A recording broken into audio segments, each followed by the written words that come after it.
বেলঘরিয়া এক্সপ্রেসওয়ের পাশে দাঁড়ানো একটি পুলিশের গাড়ি। ভেতরে বসে রয়েছেন বরানগর থানার এক আধিকারিক, আর রাস্তায় দাঁড়িয়ে এক সিভিক ভলেন্টিয়ার। কর্তব্যরত এই দুজন আধিকারিকের বিরুদ্ধে তোলাবাজির অভিযোগ তুলে বচসায় জড়িয়েছেন এক মহিলা। সম্প্রতি সমাজ মাধ্যমে এরকমই একটি ভিডিও ভাইরাল হয়েছে, যদিও এই ভিডিওর সত্যতা যাচাই করেনি ই নিউজ বাংলা। তারপরে হইচই পড়ে গেছে গোটা সোশ্যাল মিডিয়ায়। ভাইরাল হওয়া ভিডিওটিতে দেখা গেছে পুলিশ আধিকারিক এবং ওই সিভিক ভলেন্টিয়ারের বিরুদ্ধে তোলাবাজির অভিযোগ তুলে সরব হয়েছেন এক মহিলা। তার অভিযোগ, গাড়িতে বসে থাকা পুলিশ আধিকারিকের নির্দেশে রাস্তায় দাঁড়িয়ে একের পর এক মালবাহী গাড়ির থেকে টাকা তুলছিলেন সিভিক ভলেন্টিয়ার।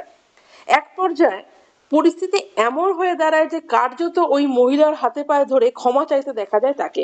এমনকি মহিলার চিৎকারের জেরে গাড়িতে বসে থাকা পুলিশ আধিকারিকও বাইরে বেরিয়ে আসেন। ভিডিওটি ভাইরাল হতেই নড়ে চড়ে বসেছে ব্যারাকপুর পুলিশ কমিশনারেট। এই প্রসঙ্গে পুলিশ কমিশনার অজয় ঠাকুর বলেন, অভিযুক্ত অফিসারকে ক্লোজ করে বিভাগীয় তদন্ত করা হচ্ছে। পাশাপাশি পুলিশের সঙ্গে যে দুর্ব্যবহার করা হয়েছে তাও খতিয়ে দেখা হচ্ছে। অন্যদিকে প্রাথমিক শিক্ষকদের নিয়োগ দুর্নীতি নিয়ে এবার বিস্ফোরক রাজ্যের বিরোধী দলনেতা শুভেন্দু অধিকারী। তিনি সাফ জানিয়ে দিয়েছেন, সবাই যোগ্য, একজনই অযোগ্য, তিনি হলেন মমতা বন্দ্যোপাধ্যায়। শুভেন্দু বলেন, আমি আগেও বলেছি, এখনো বলছি, এসএসসি তে শিক্ষক শিক্ষিকা শিক্ষাকর্মী যোগ্য অযোগ্য ছিল আছে, এখানেও যোগ্য অযোগ্য আছে। আমাদের বক্তব্য, রাজ্য সরকার অযোগ্যদের তালিকা কোর্টে দিচ্ছে না বলে 26,000-এর চাকরি গেছে। যদি অভিজিৎ গাঙ্গুলি মহাশয়ের জাজমেন্ট মানতো তবে 7,000 ব্যক্তির চাকরি যেত, 19,000-কে রাস্তায় বসতে হতো না। শুভেন্দু বলেন, প্রাইমারিতেও তাই।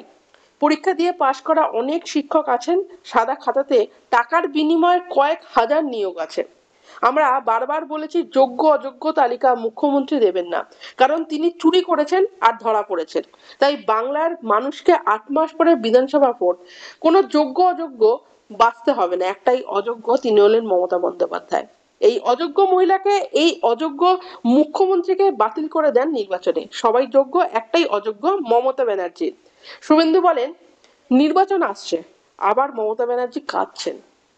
বিরোধী নেত্রীর মতো কথা বলেন মমতা বন্দ্যোপাধ্যায়। পাশাপাশি বাংলাদেশ নাকি উত্তর পূর্ব ভারতের সাগরের গার্ডিয়ান।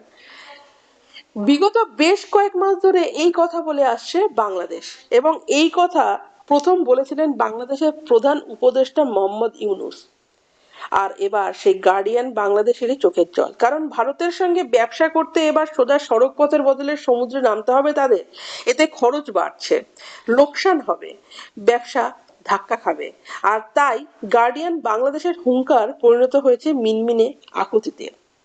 স্থলবন্দর দিয়ে বাংলাদেশি রপ্তানির ওপর ভারত বিধিনিষেধ আরোপ করতেই মাতব্বরির ফল পেল বাংলাদেশ। এতদিন ধরে ভারতের বিরুদ্ধে হম্বিতম্বি করা ঢাকা এবার দিল্লির কাছে চিঠি লিখে কাতর আকুতি মিনতি শুরু করেছে। বাংলাদেশের দাবি, স্থলবন্দর দিয়ে তৈরি পোশাক আমদানিতে ভারত যে নিষেধাজ্ঞা আরোপ করেছে সেই সমস্যার সমাধান করতে দুই দেশের সচিব পর্যায়ে বৈঠক দেওয়া উচিত। জানা গেছে, বাংলাদেশের বিদেশ মন্ত্রকের মাধ্যমে ভারতের কাছে বৈঠকের আবেদন জানিয়ে চিঠি দিয়েছে সেই দেশেরই বাণিজ্য মন্ত্রক। এই নিয়ে বাংলাদেশের বাণিজ্য সচিব মাহবুবুর রহমান বলেন, ভারতের পদক্ষেপের বিরুদ্ধে পাল্টা কোনো পদক্ষেপ নেওয়া হবে না। আমরা ভারতকে বলবো, আপনারা ক্ষতিগ্রস্ত হবেন, আসুন সমাধানের পথ বের করি। উল্লেখ্য, এর আগে ভারতের কেন্দ্রীয় সরকারের তরফ থেকে জানানো হয়, ভারতের কোনো স্থলবন্দর দিয়ে বাংলাদেশি রেডিমেড পোশাক ঢুকবে না। কেন্দ্রীয় সরকারের তরফে জানানো হয়েছে, শুধুমাত্র কলকাতায় এবং মুম্বাইয়ের নভসদা সমুদ্র বন্দর দিয়ে ভারতে ঢুকতে পারবে বাংলাদেশি রেডিমেড পোশাক। সেই সঙ্গে কেন্দ্রীয় বাণিজ্য মন্ত্রকের আওতাধীন বৈদেশিক বাণিজ্য দপ্তরের তরফে জানানো হয়েছে, আসাম, মেঘালয়, ত্রিপুরা ও মিজোরামের কোনো স্থলবন্দর বা ইন্টিগ্রেটেড চেকপোস্ট এবং পশ্চিমবঙ্গের ফুলবাড়ি ও চ্যাংরাবান্ধা স্থলবন্দর দিয়ে ফল, কার্বোনেটেড ড্রিঙ্কস, কাঠের আসবাবপত্র, প্রক্রিয়াজাত খাবার যেমন বেকড খাবার, স্ন্যাক্স, চিপস, সুতোর মতো কোনো জিনিস ঢুকতে দেওয়া হবে না। ইউনূসের সরকারের পদক্ষেপের জবাবে দিল্লির এই পদক্ষেপ বলে মনে করা হচ্ছে। এর জেরে যশোরের বেনাপোল বন্দর থেকে লালমনিরহাট, সিলেটের স্থলবন্দরগুলিতে সেভাবে ট্রাকের দেখা নেই। এই আবহে বাংলাদেশি সংবাদ মাধ্যম সমকালের রিপোর্টে লেখা হয়েছে, এই নিষেধাজ্ঞা অব্যাহত থাকলে ব্যবসা বাণিজ্য ধস নামতে পারে বলে মনে করা হচ্ছে। এর আগে স্থলবন্দর দিয়ে উত্তর পূর্ব ভারতের কয়েকটি পণ্য প্রবেশের ওপরে নিষেধাজ্ঞা চাপিয়েছিল মোহাম্মদ ইউনূসের সরকার। সেই সঙ্গে হিলি এবং বেনাপোল দিয়ে ভারতীয় চাল প্রবেশের ওপরেও নিষেধাজ্ঞা চাপায় বাংলাদেশ। এর পাল্টা পদক্ষেপে এবার বাংলাদেশকে কাঁদিয়ে ছাড়ছে ভারত। এখন যা পরিস্থিতি, তাতে ইউনূসের হম্বিতম্বির জেরে মাথায় হাত পড়বে বাংলাদেশি ব্যবসায়ীদের। বাংলাদেশের সংবাদপত্র প্রথম আলোর রিপোর্টে জানা যায়, বাংলাদেশের রপ্তানিকারকদের বক্তব্য 2023 সাল থেকে 2024 সালের অর্থবর্ষ বাংলাদেশ থেকে ভারতের প্রায় 157 কোটি ডলারের পণ্য রপ্তানি হয়েছিল। বর্তমানে ভারত যে বিধিনিষেধ আরোপ করেছে তাতে বাংলাদেশের ক্ষতি হবে।